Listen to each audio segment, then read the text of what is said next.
हे जे काल अबू आझमी वक्तव्य केलेलं आहे ते एकदम चुकीचं आणि एकदम खोटं वक्तव्य आहे।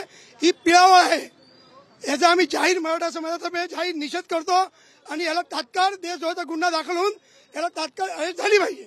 म्हणून आज आम्ही इथे लोकशाही मार्गाने अजून तरी आंदोलन करतोय। ही जी पिळावळ आहे ही इथे थांबली नाही। यांना जर का एवढा पुळका असेल ना यांनी खुशाल पाकिस्तान जाऊन राहावं। यांनी खुशाल पाकिस्तान जाऊन त्यांचा देश आहे ना त्या जाऊन राहावं त्यांनी। इथं त्यांचं काही काम नाहीये। ही अशी खूप पिळावळ आहे जी अजून त्यांचं रक्त उसळत आहे। मी तर म्हणतो औरंगाची जी समाधी आहे ती उकडून फेकली पाहिजे। त्याच्यामुळे हे सगळं घडतंय।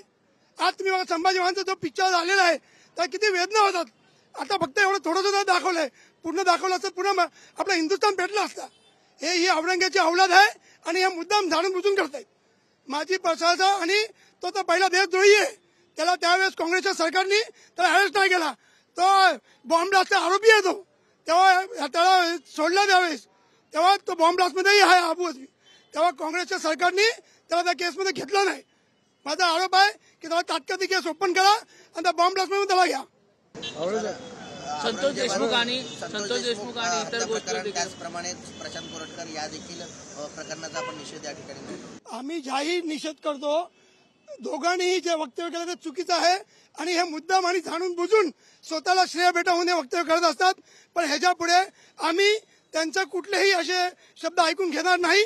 सरकारने जर का त्याची ऍक्शन नाही घेतली तर सकल मराठा समाज हे त्याच्या माध्यमातून ऍक्शन घेतील। मुंडेंचा तर आम्ही जाहीर निषेध करतो। आका बाका काही नाही। तो सह आरोपी त्याला केला पाहिजे।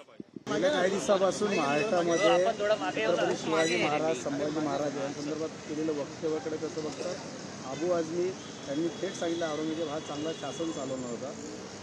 हे बघा छत्रपती शिवाजी महाराज असो संभाजी महाराज असो आता छत्रपती संभाजी महाराजांचा छावा चित्रपट आला आहे। त्या चित्रपटाच्या माध्यमातून छत्रपती संभाजी महाराज काय होते हे अख्खल हिंदुस्थानाला नव्हे अख्ख्या जगाला माहिती पडलेलं आहे। पण ही गोष्ट साध्या अबू आझमीला माहिती पडावी नसावी का? अबू आझमी कोण आहात तुम्ही? आज तुम्ही जे काय हे राज्य करताय मुंबई जी आहे ना ही मुंबई त्यावेळेला विकत घेण्यासाठी छत्रपती संभाजी महाराजांनी त्यावेळेला करार केला होता। हा कदाचित अबू आझमींना माहिती नसेल कारण की त्यांना एवढंच माहिती आहे की फक्त हिंदूंचे जे सक्षम आमचे राजे असतील त्यांच्यावरती कसा आरोप करणं। राहिला विषय प्रशांत कोरटकरांचा तर प्रशांत कोरटकर हे स्वतः हे एका केसमध्ये असलेली गाडी एवढी आलिशान गाडी वापरतायत। मला हे समजत नाही की त्यांच्याकडे ही गाडी आली कुठून, त्यांनी ही गाडी घेतली कशी। आणि तिसरा विषय राहिला राहुल सोलापूरकरचा। माझी महाराष्ट्र शासनाला अत्यंत नम्र विनंती आहे की तुम्ही ते शिवाजी महाराजांबद्दल जे वक्तव्य केलंय म्हणून राहुल सोलापूरकरला शिक्षण मंडळाच्या समितीवरती घेतलंय का? तर माझी ह्या माध्यमातून मागणी आहे की तुम्ही तात्काळ त्यांना ह्या समितीवरून हटवावं। नाही तर येणारा उद्याचा जो इतिहास लिहिला जाईल तो राहुल सोलापूरकरच्या टरबुजातला लिहिला जाईल असं मला वाटतंय।